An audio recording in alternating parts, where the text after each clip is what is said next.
Well, I think it's time to do something with these tomatoes before they get out of control. Out of control?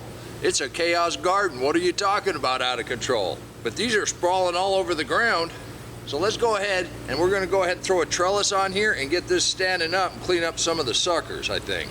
So I ran a stringer across the top, and I've run a string down, and I've anchored it with a stick in the ground.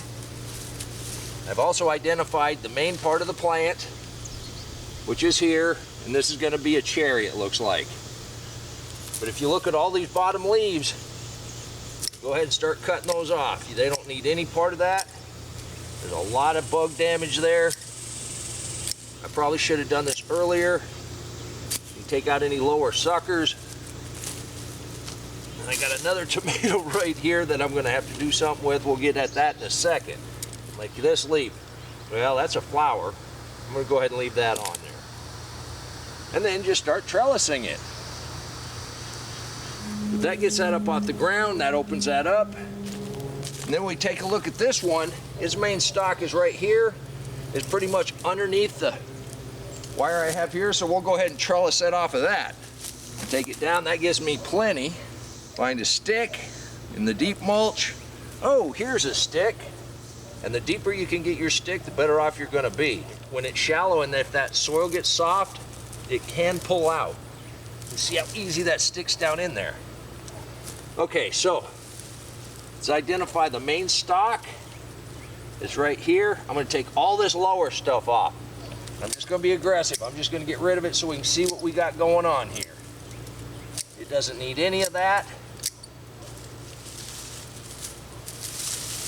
Okay, we got little tomatoes started. I'm gonna take that sucker out of there. The suckers are where the tomato branches out a leaf. We need to get enough support that this will stand up. I should have probably done this a little earlier. So it's growing just fine on the ground. I just need to be able to walk out here. And that's already 4 feet tall, and that's a volunteer. July tomatoes. We can still plant in the garden. And I did this on purpose. I made some room. We still have 2 suckers that we had in there. They were kind of pathetic. We kept them in to see if they'd root. They rooted. They need to go in the ground. I'd hate to waste all that effort. And so I'm gonna go ahead and hang a string here so we see where it lands. And it looks like it's gonna be just about here. So we're just gonna move that mulch back. I'm gonna dig a small little hole.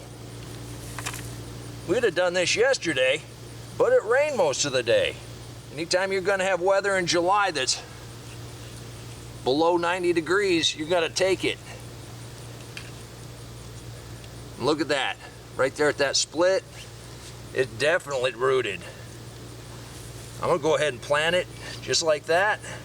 And if both sides take off, we'll go ahead and string both sides up. For right now, I'm just gonna put one string in, and that'll have us preset when we need to start trellising this. And since we're trellising them, we can have them kind of close together.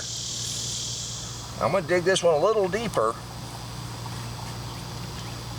And all of these roots are up here. I'm gonna cut this dead part off like we did those other ones. Didn't hurt it at all. And that just becomes part of the mulch. I'm gonna go ahead and take this leaf off because that's gonna be below ground. Okay, if you do not have a stick, here's another little trick.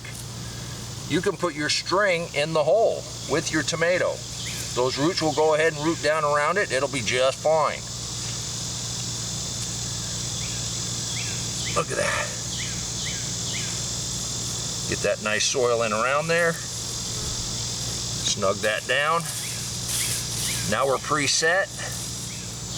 Oh, we're not done planting. I think we need to put some peas in. But it's the end of July. Exactly. We need to get the peas in. We want a nice fall harvest. And I got a beautiful piece of fence that's gonna need some peas in it. But we're also gonna trellis it in a couple spots. Now I got 3 different varieties. We're gonna see which one grows best. Now I don't normally pull a string, but for peas, it's a good idea to get a low string, get them something to hold on to. And then we'll run the string back and forth a couple times, and that'll make a decent trellis. But I'm putting this really low to the ground.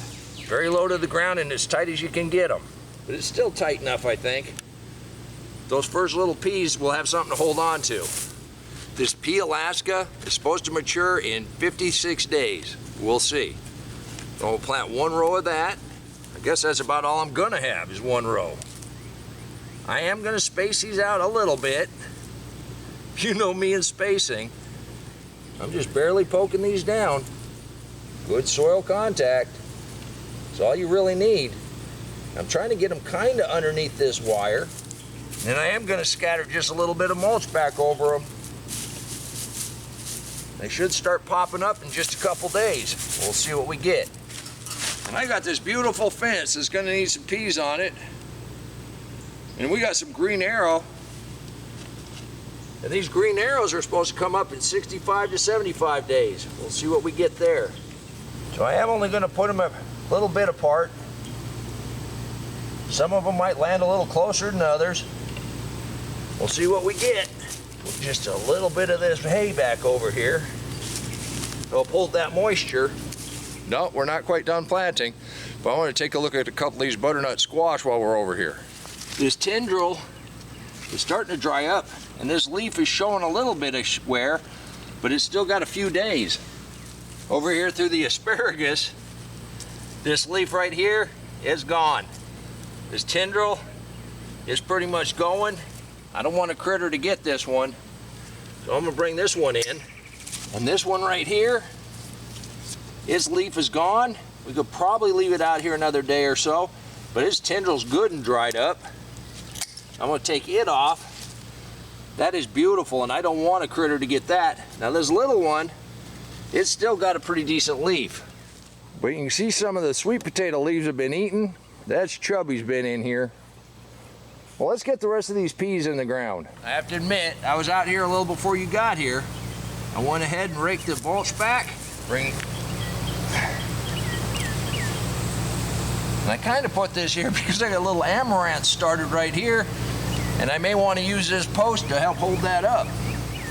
But this is just coming up from seed from last year with our amaranth, but we got a bunch of choy that's now made its second and third leaves. I got the first two strings pretty tight, so I'm just gonna make a little furrow. Ooh, you got a handful. And I am gonna plant this row just a little heavier since I got more seeds, and I definitely want some peas. We'll see if we get a decent row of peas coming up. We got some on a trellis, we got some on a fence, we got some on a string trellis.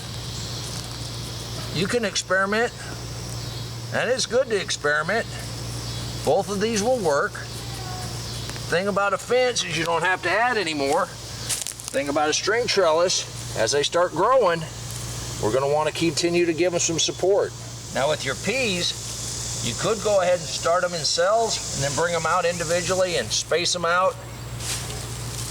But it's warm enough right now, they're gonna germinate very fast. Key is, we just watch the temperature. Once they get up a little bit, we'll mulch in a little heavier. Keep them good and watered. Even though right now it's only 83 degrees, it's still July and we still can get some hot days. And right now, with that rain we had yesterday, it's pretty humid out here. See one tomato that needs to come in. I think that's all I'm gonna pick tonight. This one's off the determinant that we went ahead and used for this experiment. And we've been getting really nice tomatoes off of that. Now these Cherokees, both of them, they're still producing really nice tomatoes. Hang on now, hang on. Got a nice little one right there. I think we're gonna take this one off. Oh, got another one right there.